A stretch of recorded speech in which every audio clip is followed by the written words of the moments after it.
What's up, guys? It's Kischardio. I am staying in front of the KTM Duke 790, and this bike and I are alone on this coastal highway road out here in California. I've had this bike for about a weekend here.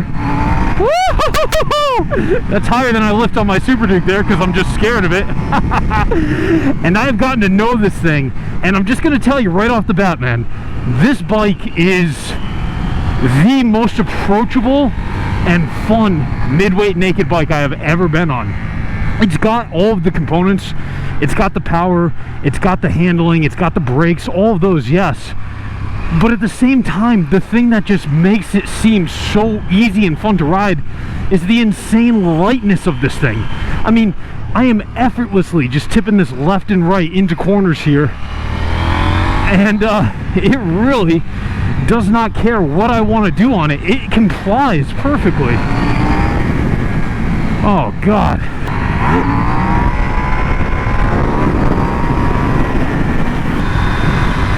Yep, that's good.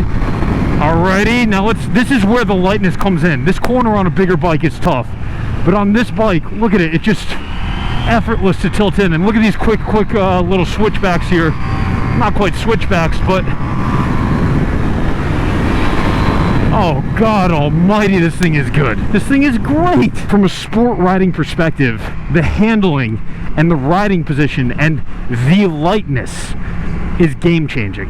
You know, you come through here and it feels like you're barely even trying to go fast, and the thing is just zipping along. It feels like a supermoto with real power. It is that light and that telepathic. I'm in love with this thing. You know, I feel like an idiot for how hard this bike has opened my eyes, okay? I feel like an idiot for how hard I have to work to get my Super Duke around these corners. And I've got to throw my body into every corner. I got to fight that thing just to take a corner. And I'm doing it slower than I'm doing it on this, and I'm not even trying. I'm just laughing.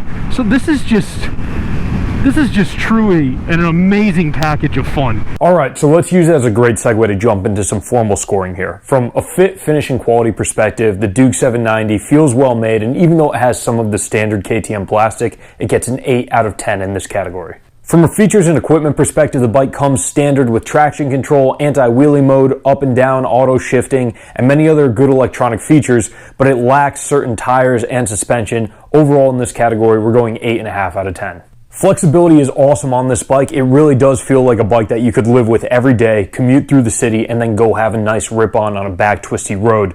The only thing that wasn't there is a lot of power, but everything else in terms of handling, the ability to just run around in town or get out into a twisty was there. And in this category, we're going 8.5 out of 10.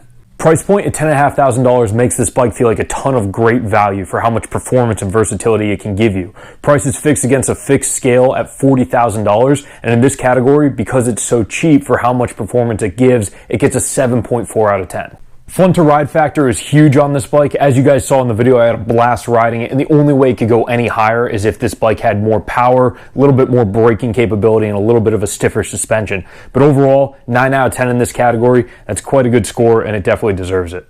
And then finally, cool factor with this bike. There are very few bikes, especially in this weight class, that seem cooler than this Duke 790. In this category, we're going with an 8.5 out of 10. Add all those points up and you get a 48.9 out of 60 total possible points, and that puts the Duke 790 here as compared to all of the other bikes that we've been riding and testing on the channel, and here as compared to all of the naked bikes that it would technically compete with. As you can see, a lot of these other bikes are full leader class bikes or more expensive bikes, and the Duke is higher than them on this ranking because it simply gives so much more performance and fun and value for so much less money than a lot of these other bikes require in order to have that degree of fun or performance. I really did enjoy riding the thing. I was riding it more than my own Super Duke for the weekend that I had it, and I was zipping through town running quick errands, and then I loved having it back there on that twisty road because it's just so light and so fun to ride. Hopefully you guys enjoyed this video. If you're new to the channel and you haven't seen the other review videos we've been doing, please go ahead and check them out. Check out the channel and subscribe. Big thanks to Kischardio West here in San Francisco for lending me the bike for the weekend, and until I see you guys in the next video, thanks.